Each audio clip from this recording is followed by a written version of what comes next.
Bonjour à tous. En sorte que vous soyez toujours et avec joie persévérants et patients. Colossiens 1, verset 11. Sabine arrivait en Guadeloupe au sein d'une famille d'accueil. Elle avait passé sa petite enfance en Haïti avec sa famille. Je me souviens de cette dame qui l'avait accueillie et qui était venue à l'école adventiste, me demandant si je pouvais accepter son inscription dans notre école. Il faut savoir que Sabine était âgée de 10 ans. Elle n'avait jamais été scolarisée, ne savait ni lire ni écrire. L'année scolaire avait été déjà commencée, mais j'ai accepté ce défi. Après sa semaine de scolarisation au cours préparatoire, elle se distinguait par son courage, son désir d'apprendre et de réussir. Au début d'un mois, Sabine commençait à lire couramment.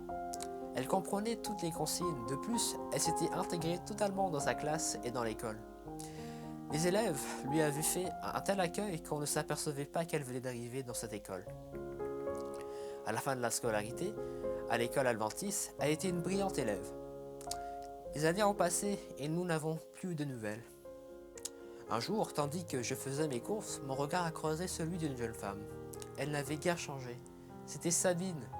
Nous avons échangé quelques instants durant lesquels elle m'apprit qu'elle venait de terminer ses études et avait obtenu son diplôme d'avocate. Je n'oublierai pas mon passage dans votre école m'a fait beaucoup de bien, me confia-t-elle. Elle ajouta: j'aurais tellement souhaité que mon enfant soit scolarisé dans cette école, si j'ai la joie d'en avoir un. Je vis en France et j'aurais souhaité retourner un jour en Guadeloupe pour permettre à mon enfant de vivre ce que j'ai vécu dans cette école adventiste. Chers parents, si vous pensez que vous n'êtes en mesure de réussir, sachez que l'on n'obtient rien sans effort. L'exemple de Sabine indique qu'il n'est jamais trop tard pour réussir. Il suffit d'avoir une discipline de vie, un temps pour jouer, un temps pour travailler, et en tout temps faire confiance à Dieu. Oui, ne baisse jamais les bras car c'est là la clé du succès. Voilà cette invitation qui t'est adressée dans Colossiens 1, verset 11. Fortifié à tous égards par sa puissance glorieuse, en sorte que vous soyez toujours et avec joie, persévérants et patients. Ma prière, aide-moi à être toujours persévérant dans tout ce qui est bien afin de réussir. Amen. Extrait de Marie-André Martimas. Bonne journée à tous.